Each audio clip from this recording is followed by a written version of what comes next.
श्री कृष्ण भगवान द्वारका में रानी सत्यभामा के साथ सिंहासन पर विराजमान थे। निकट ही गरुड़ और सुदर्शन चक्र भी बैठे हुए थे। तीनों के चेहरे पर दिव्य तेज झलक रहा था। बातों ही बातों में रानी सत्यभामा ने श्री कृष्ण ने पूछा, हे प्रभु, आपने त्रेता युग में राम के रूप में अवतार लिया था। सीता आपकी पत्नी थी, क्या वे मुझसे भी ज्यादा सुंदर थी? द्वारकाधीश समझ गए कि सत्यभामा को अपने रूप का अभिमान हो गया है।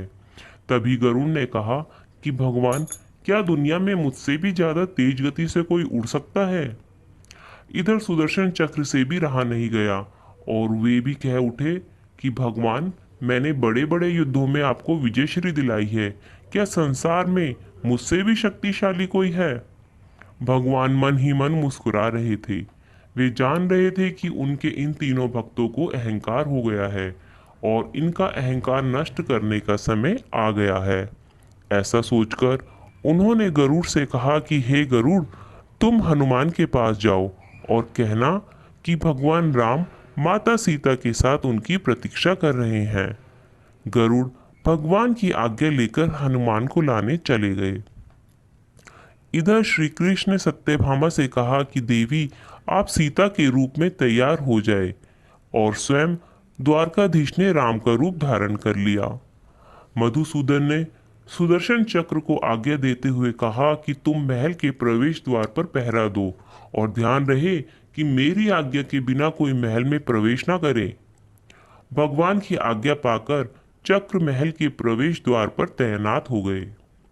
गरुड़ ने हनुमान के पास पहुंचकर कहा कि हे वानर श्रेष्ठ, भगवान राम माता सीता के साथ द्वारका में आपसे मिलने के लिए प्रतीक्षा कर रहे हैं।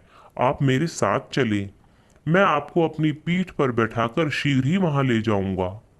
हनुमान ने विनय पूर्वक गरुड़ से कहा, आप चलिए, मैं आता हूँ। गरुड़ ने सोचा, पता नहीं यह बूढ़ा वानर कब पहुंचेगा। खैर, मैं भगवान के पास चलता हूँ। यह सोचकर गरुड़ शीघ्रता से द्वारका की ओर उड़े। पर यह क्या, महल में पहुंचकर गरुड़ देखते हैं कि हनुमान तो उनसे पहले ही महल में प्रभु के सामने बैठे हैं। गरुड़ का सिर लज्जा से झुक गया। तभी श्री राम ने हनुमान से कहा कि पवन पुत्र, तुम बिना आज्ञा के महल में कैसे प्रवेश कर गए? क्या तुम्हें किसी ने प्रवेश द्वार पर रोका नहीं?